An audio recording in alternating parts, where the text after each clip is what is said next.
we have every reason to still believe in the Black church. So while I am tough sometimes, right? And I'm a straight shooter to tell us, like, we have to make some changes. I'm also extremely hopeful. And it's my prayer that, the people who are listening are also, as hopeful and believe that they have something to give, to add value to an institution that is not indeed dying. It may be in distress, right?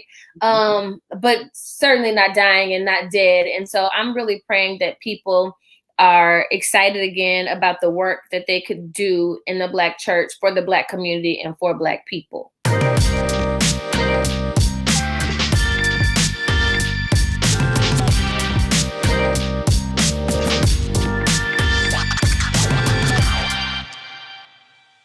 All right. Thank you for watching another episode of the Jude 3 Project podcast. As always, I'm your host, Lisa Fields, the founder of the Jude 3 Project. And I'm so excited for today's guest, Reverend Dr. Bri Parker. What's up, Rev Bri? Listen, everything is up. I'm so excited to be here and spend time with you again. I'm so excited to have you. Bri is no stranger to the Jude 3 Project. She's been on both Courageous Conversations, and she's a glutton for punishment because she came back the second time.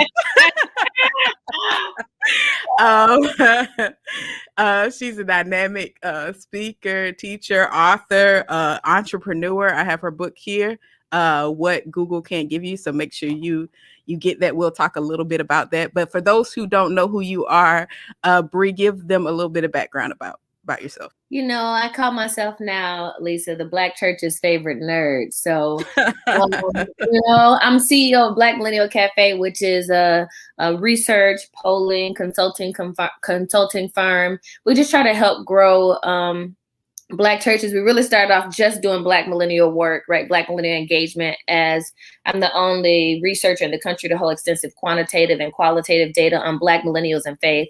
But after realizing there was a real deficit in positive data that could actually benefit Black churches and organizations when it was time to ask for resources, right? Or to, request grants or to build businesses, I realized that I wanted to again, create what did not exist so that it could benefit us. And so that's how it became a broader research and polling and consulting firm. And so now we just deal with Black churches and communities and organizations who have either research and polling needs or who need consultation on what it means to either grow or maintain or thrive.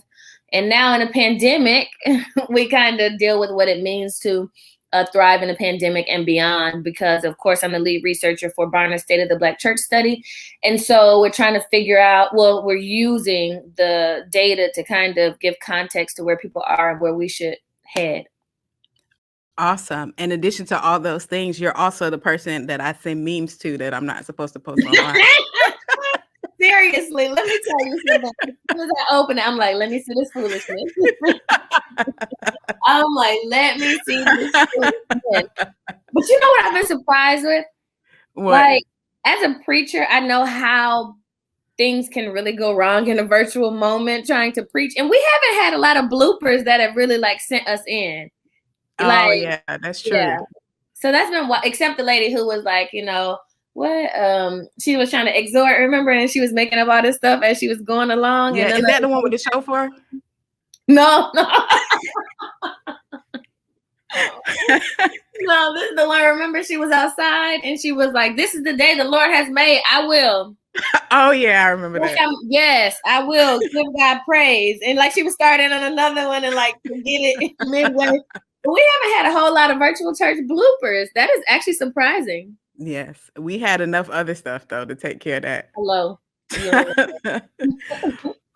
But on a serious note, what do you think the Black church landscape is during COVID? How have you seen churches struggle?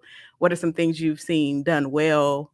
What have you seen some things done poorly? I know that's a compounded question that could have us here all day, but just a synopsis. Yeah. The thing that's done poorly right now, honestly, is the whole camera and angles and all that stuff. Somehow we still up your nose. I just don't know how we're still there in the year of our Lord 2021. We've been doing this almost a year, but so I think that's like the big thing we're doing wrong. We're just not getting it together visually. I think another thing I'm starting with the wrong stuff so I can end positively. Another thing we're getting wrong is we're not managing our finances well. Right now we're sitting on our finances, and we're so happy for those of us who, don't have as much overhead, right? And who had, pretty good giving. So we're kind of in the black in ways we have not been previously for some churches. And for those churches, they are not hiring consultants. They are not looking at the landscape of their community. They are not combining positions because some of them are just not necessary anymore. They're not hiring people who can take this day's church to the next level. And I even mean in positions like, people still have, the people who look at the membership forms as a full-time position, but they don't have anybody in media that is a full-time paid person. So I think we need to redistribute resources, and I don't know that many churches are doing it. They're holding on for a bad day. And I'm like, if you keep holding on, the bad day is going to be that you're not able to keep up in this life, not that you can't afford it.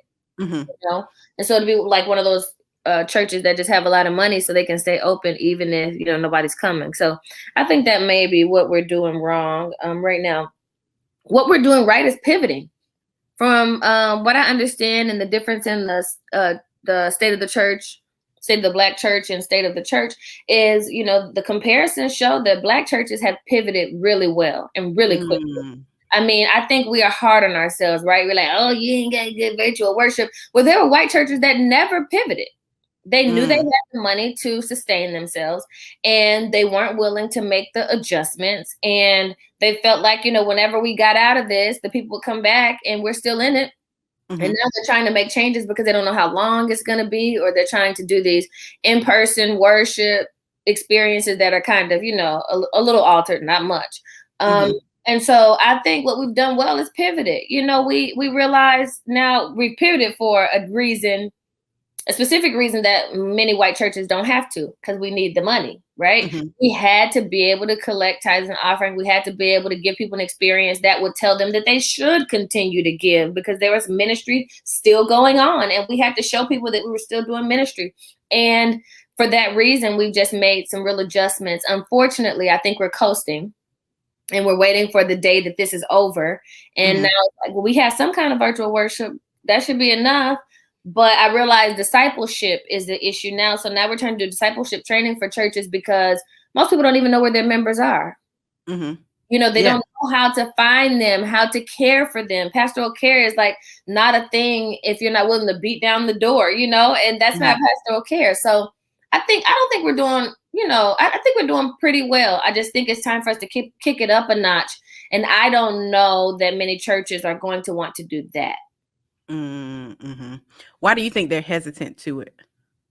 It costs money. That's the first thing. And, we don't operate from a theology of sufficiency, and so when you have the money, or when you feel like the money exists, but you're trying to hold on to it for a rainy day, but it's already raining, it's just sprinkling, it's not storming yet. So I think that makes it difficult. It's hard for us to step out there. And then don't forget, we were under horrible leadership. And so we didn't know what was coming, even, as far as the government, public policy, what would be allowed, taxes, all those things were real. Not only that, and I don't think many people are thinking about this enough, but I'm sure some people had to be concerned that they weren't sure what how the unemployment rate would impact them. Like it's okay today, but how long will our people keep their jobs, and how long will they be able to continue? So honestly, I just think we work from a place of insufficiency, even when there are resources in front of us. Do you think Black millennials are losing interest in the church because of COVID and virtual service? Or do you think it's helping pique their interest and drawing them back in? I think it depends on the church. The State of the Black Church study will definitely speak to those numbers. I think if the church is able to create opportunities for fellowship, engagement, that type of situation, then Black millennials are encouraged by it. But just sitting there watching you, I mean, that ain't it, I actually got to see with the client, we did a poll on their congregation, and we were able to see that the seniors love virtual worship, while the young adults or emerging generations did not like it at all. Now, they were hanging in there because they still believe in their church.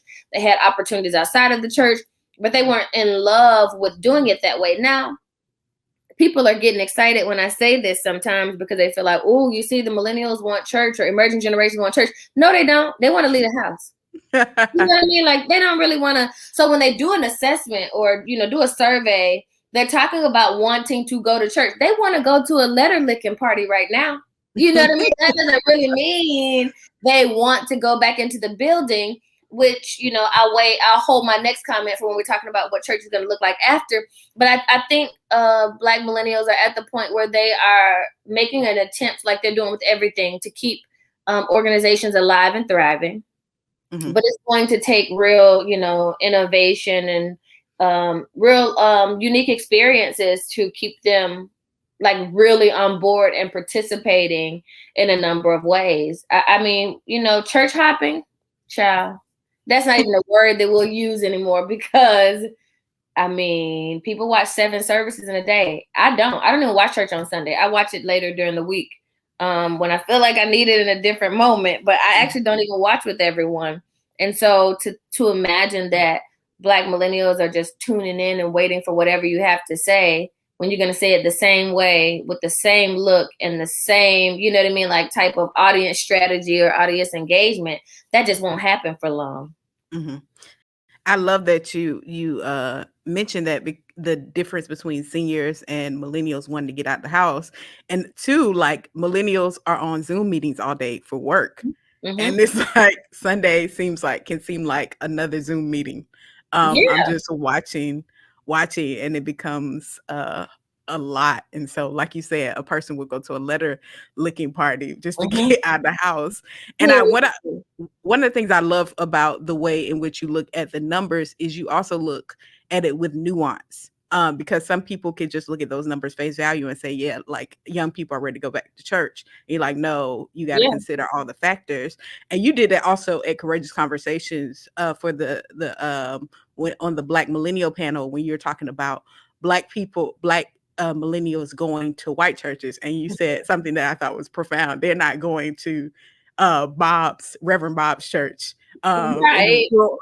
So it seems like sometimes when we're talking in generalizations, and you kind of bring it back to, no, there's nuance to even the numbers. Yeah. And that's important, Lisa. And that's what, honestly, and, I mean, I don't mean to toot my own horn, but toot. Like, at the end of the day, that's what makes Black Millennial Cafe, that we come from the Black community, the Black church, that we embody all things Black, we Blackity Black. So when we look at the numbers, we have enough experience. And if we don't have the experience, we have the relationships to call together groups who can actually help us speak into the situation in ways that white researchers and white firms don't. When you look at seniors loving virtual worship, part of the reason is because they have value all of a sudden. Like I can actually get in, I can make a comment in ways that they didn't.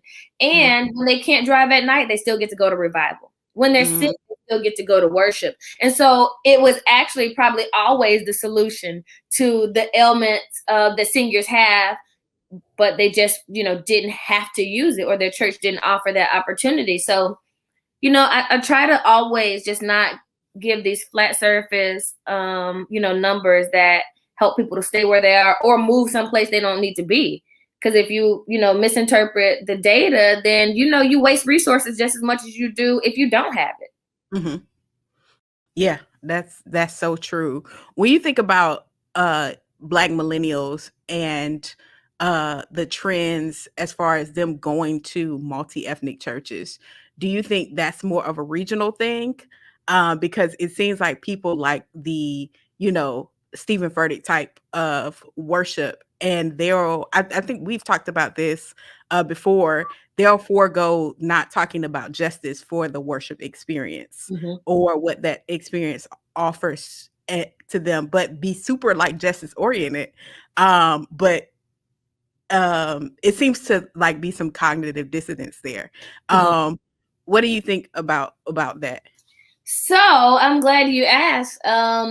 when it comes to multi-ethnic churches, Barna's going to release a study, I think maybe next month or in March, and we're going to find out some things about multi-ethnic churches that most people will not want to hear. And I will say what I know or knew before the study, that multi-ethnic churches are not necessarily healthy for people of color.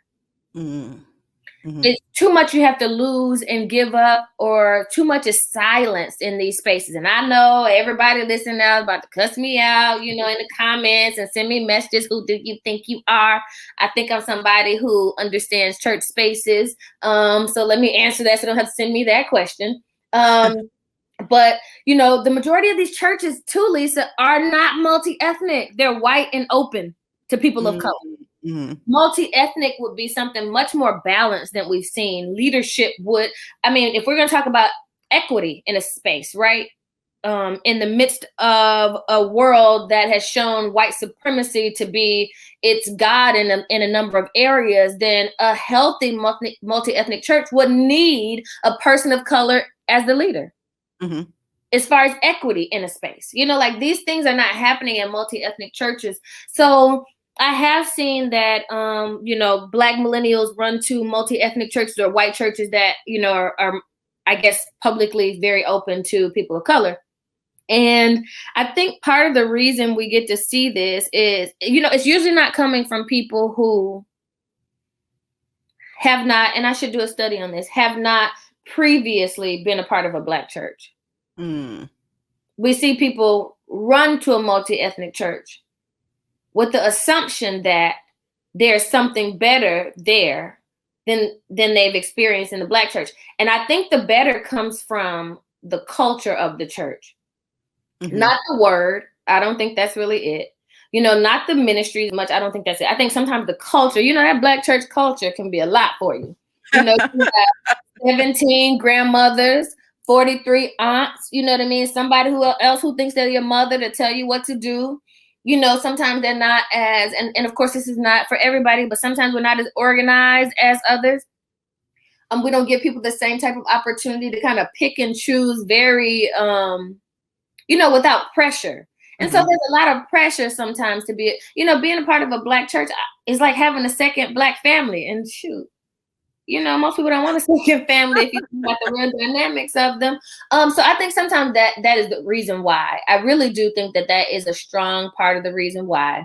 I also think sometimes we get to a place where we're looking for a new type of community, and we can imagine, not even because like the white man's ice is colder kind of situation, mm-hmm. but because I need a change, I have to make a change. Mm-hmm. And so let me try this out and see if I'm going to get a different result.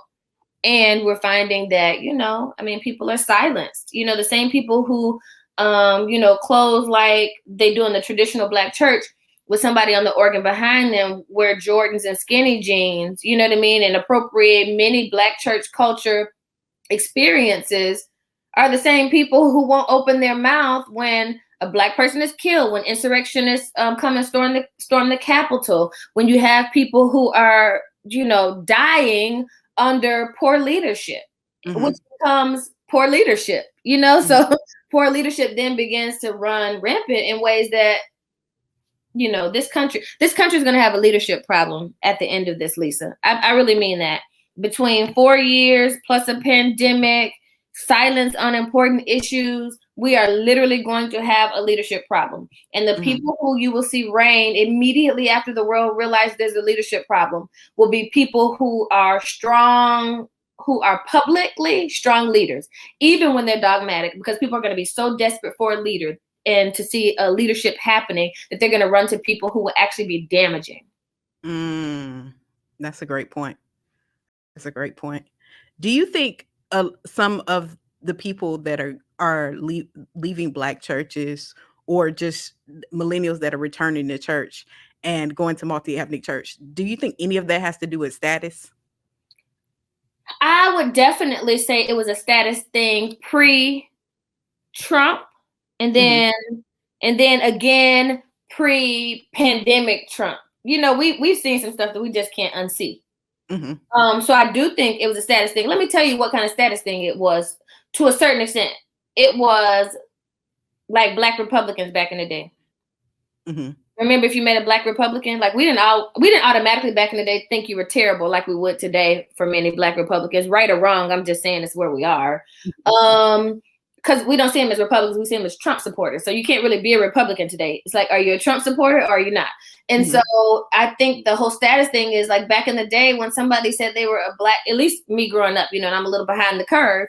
But when we were growing up, I don't know if you remember this, Lisa, and you met a Black Republican, like you almost had to listen to why, because they usually knew something, or they made us believe they knew something about economics that we didn't understand. You know what I mean? That they were actually like kind of savvy in ways that the rest of the country, I didn't want to be one, but I had to listen to them. And it's like, what is your point of view? Where are you? And it felt a little elitist to me. And I feel like sometimes, people who go to multi-ethnic churches, feel a little, like they have evolved in some ways that the rest of the Black community hasn't. And because of that, they want to be in a diverse they want to have diverse experiences that will help them to broaden their understanding in spirituality. So I think it's a little elitist. Yeah, I was I went to Houston, and the makeup artist was telling me that a lot of her Black friends were leaving Black churches and going to multi-ethnic churches, and she felt like it had all to do with status. And I was like, oh, that's a good insight. So yeah, I think some of it definitely does. I mean, think about it. Like when we go on vacations, Lisa, Black millennials, like while y'all are in Greece, I'm on some new stuff and I go to this place, you know what I mean? So we're always trying to separate ourselves. I don't participate in that, but as a culture and especially as a generation, we really do find a lot of pleasure in, leaving the 99 and not going after the one, but being the one. That's a great point. I like how you put that, being the one, not going after the one. Yeah. Like when we think about church post-COVID, what do you think it's going to look like? Let me tell you. I think, Lisa, post-COVID, we are going to have to really acknowledge the fact that the church will probably become the new AMC. People will treat it like a movie theater experience. Like I could do it at home, but for the experience, when it's worth it, I take my whole family.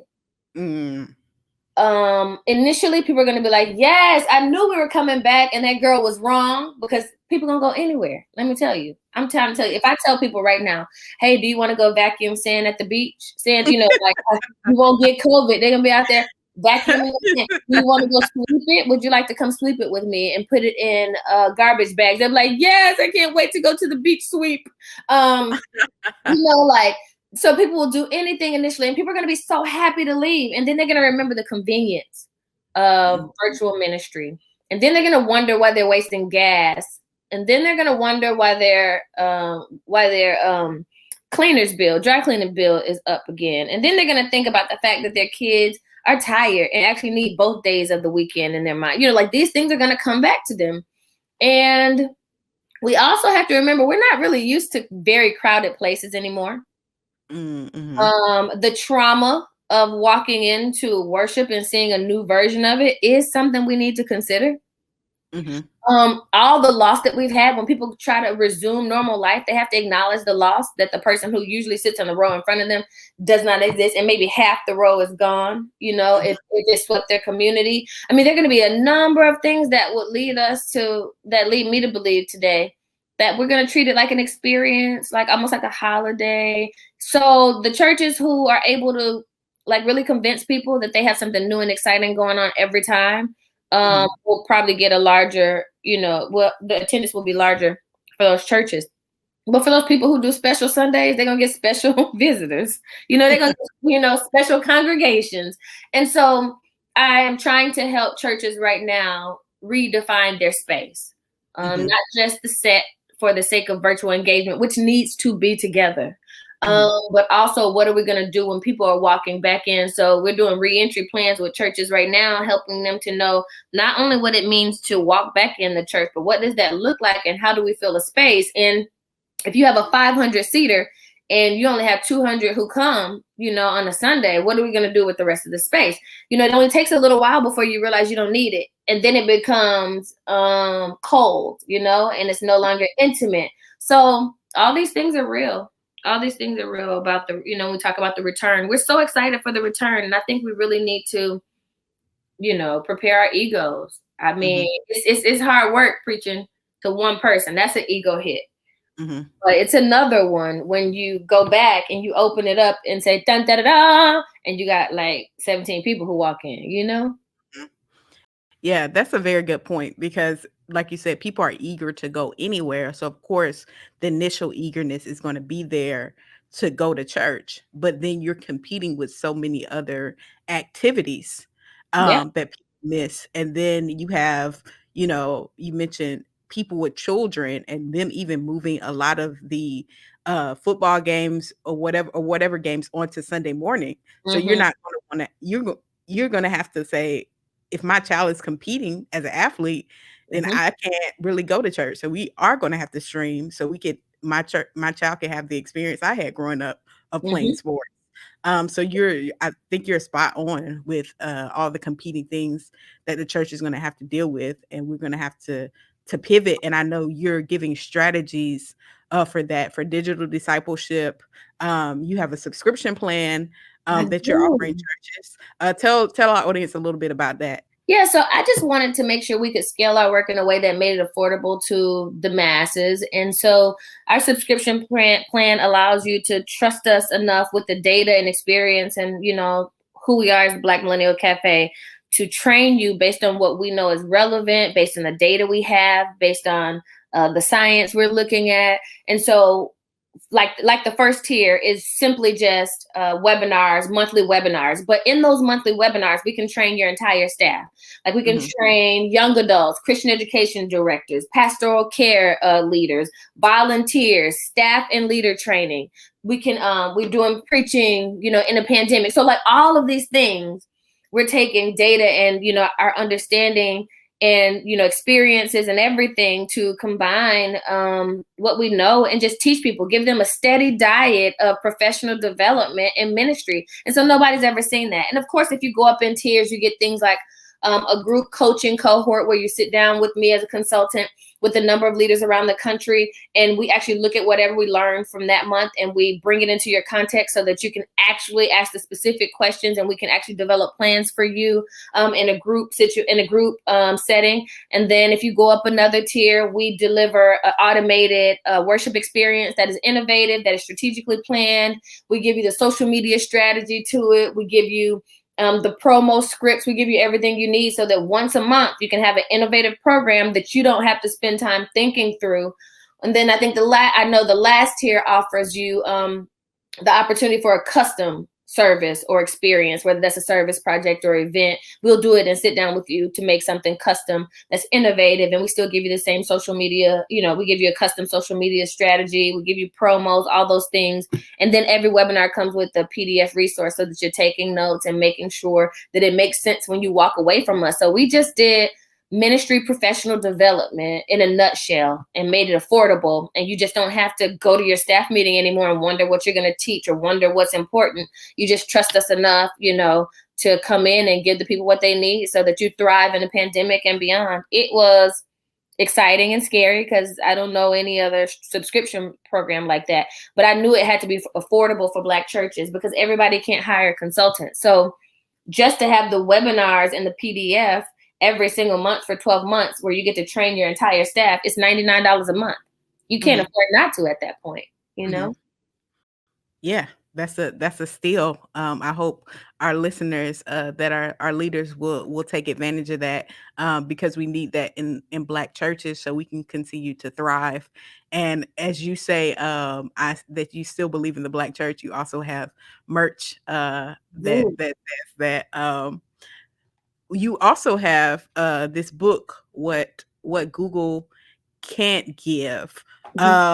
Why was this important, and what can people learn from this book, and why do they need to get it? Yeah, so it was important because it was, the first time somebody sat down to really extensively understand and hear and share understand and hear Black millennials and share from the viewpoint of Black millennials, not my own, right? But we researched over 1,100. We studied over 1,100 in survey, and then we did a host of small groups and then in-depth interviews. So it was important that Black millennials had a voice, that Black churches understood where they were in the eyes of, a number of Black millennials, how to move forward with engagement, what to do, what not to do, and then data on what millennials were valuing and what we think was necessary and how we saw the church and how the church valued us. So if you're going to do any kind of young adult ministry, emerging leaders kind of ministry, I don't really think you should do it without what Google can't give. Not because I need the sales, because we good over here, but because it's pointless for you to do it without a $16 resource that is very unique, right? And to make an attempt to do ministry without it is just a waste of time and resources when you actually have data there and experiences there and anecdotes and examples there to actually help you get through. So that was, it'll probably always be my favorite project. It was fun to do, but I knew it was a resource that people needed. And now when I go places, Lisa, and they tell me they read my book, sometimes they do weird things, like they tell me stories about myself, and I think it's so weird. Or they tell me what I should, like what I'm going to say as a consultant because they read my book. It's the weirdest thing ever to write a book and have people feel like they know you. But it's also a blessing to be able to, again, give people something that you would share as a consultant in a very affordable experience in a book. That's awesome. Y'all definitely get that. It's on Amazon and also it's blackmillennialcafe.com, right? Mm-hmm. Or I run BMC if they, don't want to deal with the spelling. This has been a great time with you, Bri. What would you like our audience to know before we leave that we may not have covered in the interview? Oh, I don't even know, Lisa. I want them to be encouraged. My merch does indeed say I still believe in the Black church, but I mean it. And the reason it's my next book is because the data is showing me that we have every reason to still believe in the Black church. So while I am tough sometimes, right? And I'm a straight shooter to tell us we have to make some changes. I'm also extremely hopeful. And it's my prayer that, the people who are listening are also, as hopeful and believe that they have something to give, to add value to an institution that is not indeed dying. It may be in distress, right? But certainly not dying and not dead. And so I'm really praying that people are excited again about the work that they could do in the Black church for the Black community and for Black people. And then, of course, check out my subscription service at blackchurchleader.com. How can people find you on social media? Oh, I'm everywhere under REV_BRI, and we're everywhere under Black Millennial Cafe. And I think it's only on Twitter that we're Black Mill Cafe. Awesome. Well, thank you so much, Bri. I've enjoyed my time with you. And thank you all for watching another episode of the Jude 3 Project podcast. Remember, you can get our curriculum through Eyes of Color, take an online course, or become a monthly partner, all at jude3project.org. Remember, here at the Jude 3 Project, we're helping you to know what you believe and why. And until next time, grace and peace. God bless.